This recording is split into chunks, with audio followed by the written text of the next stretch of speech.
नमस्कार दोस्तों, मैं राघवन सोलंकी तक्षशिला बुंदेलखंड में आपका फिर एक बार स्वागत कहता हूं। आज प्रमुख टॉपिक है विज्ञान से, इसमें जीवाणु से जनित रोग, विषाणु से जनित रोग और जो अन्य किस किस से होते हैं, ये सब आपको इसमें विस्तार से बताया जाएगा। ठीक है, इसमें जो परजीवी से भी होने वाले रोग हैं इनको भी बताया जाए कौन कौन से हैं। तो इस पे आइए देखते हैं। और जो भी अभ्यर्थी हमारे चैनल पर पहली बार जुड़ रहे हैं तो हमारे चैनल को सब्सक्राइब जरूर कर लें। ठीक है, ऐसे टॉपिक परीक्षा में जरूर पूछे जाते हैं। जो टेक्नीशियन का जो आगामी परीक्षाएं हैं आपकी चल रही हैं वर्तमान में, तो वहाँ से भी यहाँ से जरूर क्वेश्चन पूछे जाते हैं उसमें। तो अपने मित्रों को शेयर जरूर कर दें, इस वीडियो को लाइक करें और सब्सक्राइब जरूर कर लें चैनल को। ठीक है, आगे चलते हैं। जीवाणु, ठीक है, इनको क्या बोलते हैं? बैक्टीरिया। ठीक है, जीवाणु को क्या बोलते हैं इंग्लिश में? बैक्टीरिया। और विषाणु को क्या बोलते हैं? वायरस। ठीक है, तो ये जीवाणु या बैक्टीरिया आ जाए तो आपको सही करना है। इसमें क्या होता है? प्लेग। जीवाणु यर्सीलिया पेस्टिस के कारण होता है। ठीक है, जो जीवाणु है, जीवाणु क्या होते हैं? जो छोटे छोटे जीव होते हैं वे सजीव रहते हैं। ठीक, उसमें थोड़ी भी मतलब चल फिर सकते हैं एक जगह से दूसरी जगह। और जो विषाणु होते हैं वो निर्जीव रहते हैं। ठीक है, वो हवा के कारण उड़ सकते हैं, या जिस तरफ हवा चल रही है उस तरफ ज़्यादा उड़ेंगे। ठीक है, जो जीवाणु होते हैं वो आपके ये संक्रमण बीमारी ज़्यादा पैदा करते हैं। ठीक है, इसके बाद प्लेग आ जाता है। जीवाणुओं से होने वाला कुष्ठ रोग। ठीक है, कुष्ठ रोग में आपकी क्या होती है? हर जगह आपकी कमजोरी महसूस होती है। ठीक है, हड्डी में थोड़े थोड़े कुष्ठ रोग में आपका, ये सब लोग जानते हैं, चर्म रोग जिसको बोलते हैं, कहीं कहीं पर कुष्ठ रोग हो जाता है। ये जीवाणु से कारण है। माइक्रोबैक्टीरियस लेप्रे के कारण होता है। डिप्थीरिया भी आपका विषाणु जीवाणु से जनित रोग है। जीवाणु कोरिनेबैक्टीरियम डिप्थीरियाई के कारण होता है। ठीक है, ये डिप्थीरिया हो गया।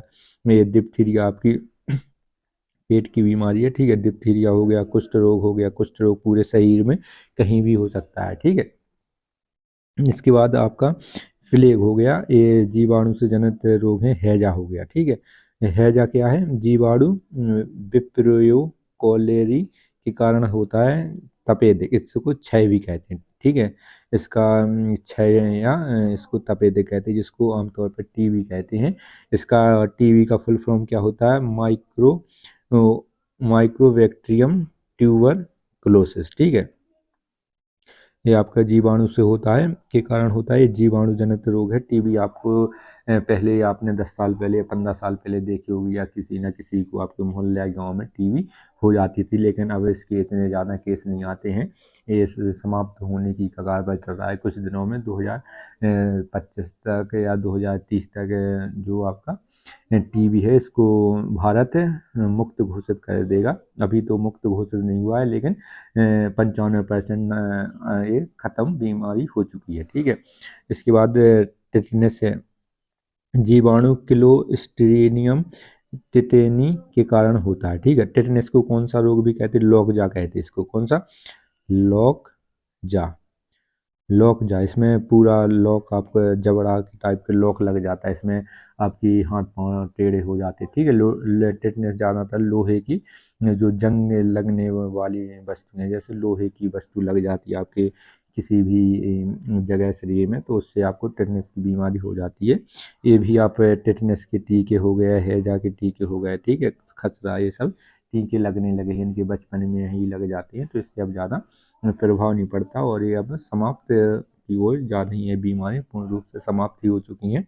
ठीक है, टीबी के भी ज़्यादा मरीज नहीं मिलते। हैजा आपका दूषित जल या दूषित खान पान की वजह से आपको हैजा हो जाता है। उल्टी दस्त इसमें होती है, जिसके कारण जो व्यक्ति है उसकी मृत्यु भी हो सकती है। ठीक है, टिटेनस हो जाए, इसको लॉक जा। ठीक है, इसको लॉक जा, धनुष टंकार कहते हैं। धनुष टंकार, इसमें व्यक्ति ऐसे घूम जाता है, इसके हड्डियां पसलियां घूम जाती हैं उसमें, तो इसको क्या कहते हैं? टिटेनस को लॉकजा या धनुष टंकार रोग इसको कहते हैं।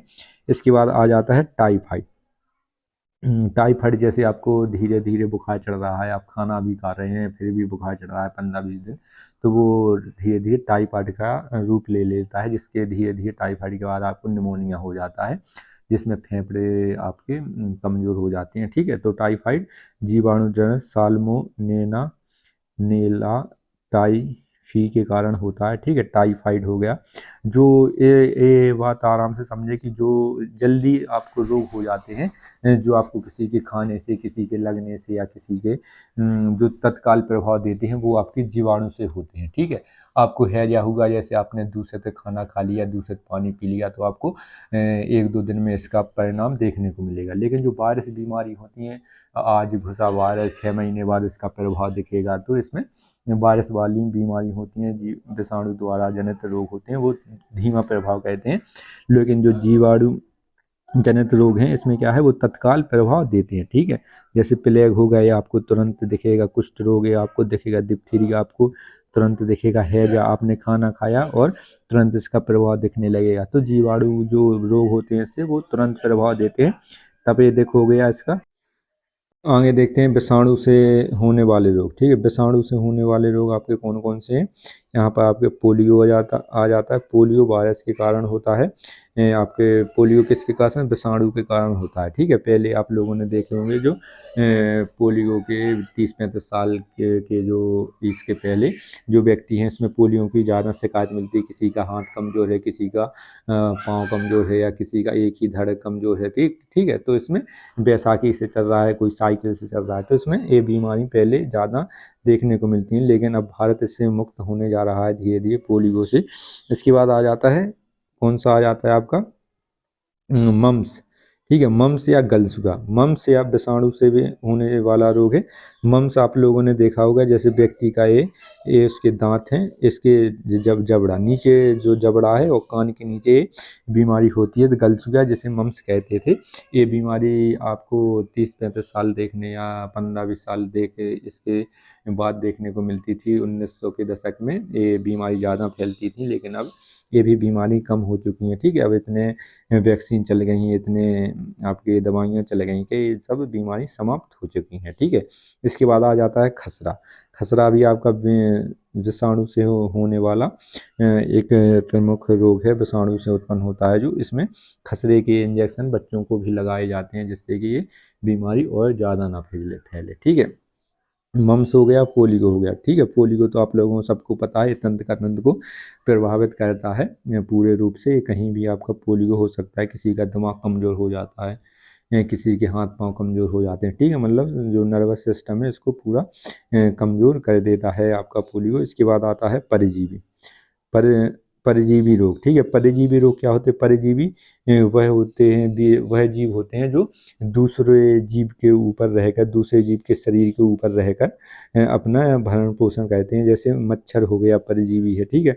प्लाज्मोडियम परजीवियों के कारण होता है, जो संक्रमित एनाफिलीज मच्छरों के काटने के माध्यम से मनुष्य में संचारित होता है, ठीक है। जैसे एक मच्छर ने किसी गाय को काटा, या किसी भैंस को या कुत्ते को काट के आई, वही डंक उसने मनुष्यों को मार दिया, तो इसकी वजह से मलेरिया या अन्य प्रकार की बीमारी फैलती हैं। इसके बाद ये परजीवी से हो गया, और इसमें क्या है? कैंसर, ठीक है। कैंसर भी आपका किसके कारण होता है? विषाणु के कारण होता है, ठीक है। कैंसर आपका विषाणु के कारण होता है। हेपेटाइटिस आपका हो गया, विषाणु के कारण होता है, ये आपको ध्यान रखना है, ठीक है। और ये आपको ऊपर दिए गए हैं, कुष्ठ, डिप्थीरिया, हैजा, तपेदिक, टेटनस, टाइफाइड, ये सब आपके जीवाणु से जनित रोग हैं। और ये आपको एक क्वेश्चन भी देंगे, ये भी आपको करना है, ठीक है। ये आपका क्वेश्चन है, ये आपको कमेंट में इसका आपको उत्तर देना है। निम्नलिखित में से कौन सा जीवाणु रोगों का एक समुच्चय है, ठीक है। आपको ये ऑप्शन दिए गए हैं, इसमें मलेरिया, पोलियो, मम्स, गलसुगा, ये सब आपके दिए गए हैं। एक खसरा, तपेदिक, टेटेनस। इसमें आपको ऑप्शन कमेंट में करना है कि इसमें कौन सा समुच्चय या कौन सा युग्म है जिसमें जीवाणु जनित रोग ऑप्शन में दिए गए हैं, ठीक है। और जो भी आपके ज़्यादातर क्वेश्चन पूछे जाते हैं जिस टॉपिक से, वो आपको जल्दी ही ला देंगे। हमारे चैनल को सब्सक्राइब जरूर करें, लाइक करें, अपने मित्रों को शेयर जरूर कर दें। धन्यवाद साथियों।